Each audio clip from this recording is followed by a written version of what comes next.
Bom, pessoal, vamos começar mais uma aula nossa de mecânica, tá? Ainda sobre a parte de estática, tratando agora um pouco sobre a parte de decomposição de forças, tá? Vou ler o enunciado para vocês e vocês acompanham a solução junto comigo. Se a intensidade da força resultante que atua sobre a argola é 600 newtons e sua direção no sentido horário do eixo X positivo é 30 graus, determine a intensidade de F1 e o ângulo θ formado entre essa força. Primeiramente, a gente tem que identificar, conforme ele diz no enunciado, que a força resultante está a 30 graus a partir do eixo X, tá? Eu vou apagar essa parte aqui, depois eu explico por que eu fiz ela. Inicialmente, a força resultante, a gente sabe que que sozinha, ela consegue o mesmo efeito de todas as forças do sistema. E ele está dizendo que ela está a 30 graus no sentido horário a partir do eixo positivo de X, certo? Então, ela estaria mais ou menos aqui, ó. Essa aqui seria a força resultante, porque no sentido horário. Se eu pegar a partir do eixo positivo de X no sentido horário, 30 graus, certo? Essa aqui seria a força resultante. Como que a gente vai pensar, então, para resolver esse exercício? Logo que eu não consigo definir os dois somatórios. Se a força resultante tem o efeito das três cargas aqui, dos três vetores que compõem o sistema, se eu colocar essa força resultante contrária a essas três forças, o sistema fica em equilíbrio. Ou seja, o somatório de forças em X será igual a zero e o somatório de forças em Y será igual a zero. Mas eu só posso fazer isso se eu inverter o sentido da força resultante, tá? Porque aqui, a princípio, ela está fazendo o quê? O somatório dessas três cargas. Se o somatório dessas três cargas eu pegar essa soma e inverter, vai ser as três cargas contra a resultante, ou seja, o sistema fica em equilíbrio. Então eu vou tirar essa força resultante daqui e vou colocar ela ao contrário, ó. Se ela estava para lá, eu vou trazer ela nesse sentido aqui. Então isso aqui seria a força resultante. Aí eu não preciso colocar mais essa informação aqui no nosso diagrama de corpo livre, ok? Então, o meu diagrama de corpo livre passa a ser esse daqui. Força F1, que eu não conheço, e a inclinação dela, que eu também não conheço. Força F2 com a inclinação de 60 graus. Força F3 com a inclinação de semelhante de triângulo. Isso aqui é uma semelhante de triângulo. Você pode resolver tanto por ela ou encontrar esse ângulo interno aqui, ó. Esse ângulo interno é igual a esse aqui de fora. Qualquer relação trigonométrica você encontra ele, seno, cosseno ou tangente. Existe como fazer pela semelhança de triângulo, ou seja, cateto adjacente sobre a hipotenusa, ou seja, componente x do vetor F3 pelo próprio vetor, 450, é igual ao 3 sobre 5. Direção x, ó, x, hipotenusa. Componente x, hipotenusa. Um igual ao outro, eu já tenho aqui a componente x do vetor. Eu posso fazer dessa maneira ou encontrando um ângulo aqui trabalhando com seno e cosseno. Se essa aqui é a componente x, a componente y vai ser 450 vezes. Se o 3 está em x, para o y vai ser 4 sobre 5, é só inverter.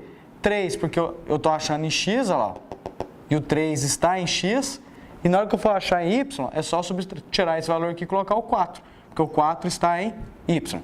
Bom, como eu inverti o sentido da força resultante, eu posso afirmar que somatório de força em x igual a zero e somatório de força em y igual a zero. Eu só posso afirmar isso porque eu sei que o sistema agora está em equilíbrio. Vamos fazer os dois somatórios. Somatório de forças em x.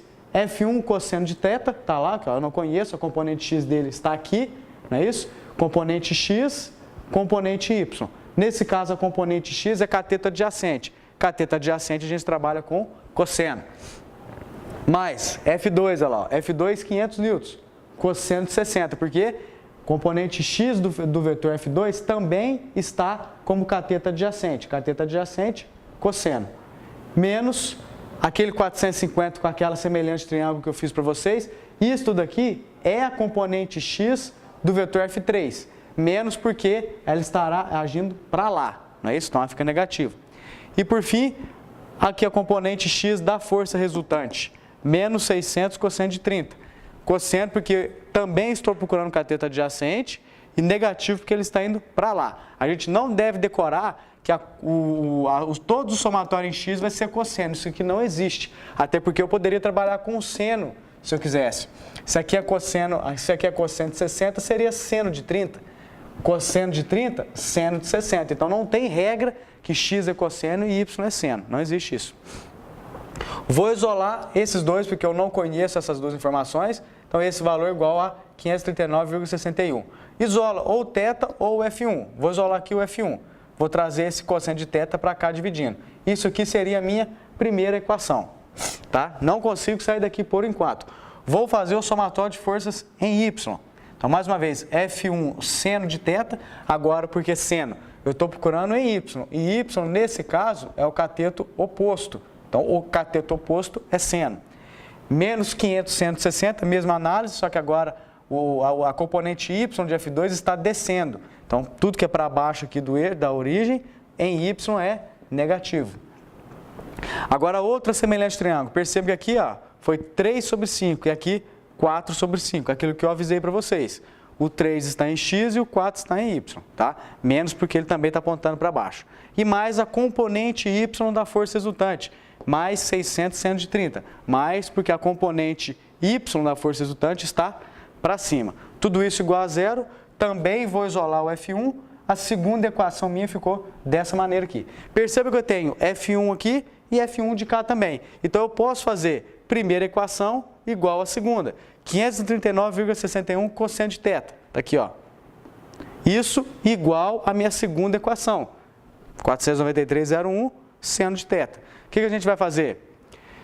Eu vou jogar esse seno aqui para cima e trazer esse 539 para baixo. Porque quando fica seno de θ sobre cosseno de θ, isso é igual a tangente de θ. Sobre essa fração, resolvo essa conta aqui e eu jogo tangente inversa. Se eu estou jogando a tangente para lá da igualdade, vai ficar tangente menos 1. É só você ir na sua calculadora científica e apertar Shift tangente. Digita esse valor aqui, entre parênteses, você vai encontrar 42,41. Esse ângulo já é a inclinação da força F1 em relação ao eixo X. Para a gente finalizar e encontrar o valor de F1, eu posso usar tanto a primeira equação quanto a segunda equação, porque ambas eu já vou conhecer o valor de θ. Usamos aqui a primeira equação, substituindo o valor de θ, F1 é igual a 730,91 newtons. Com isso, pessoal, a gente encerra mais essa aula. Grande abraço para vocês e até a nossa próxima aula.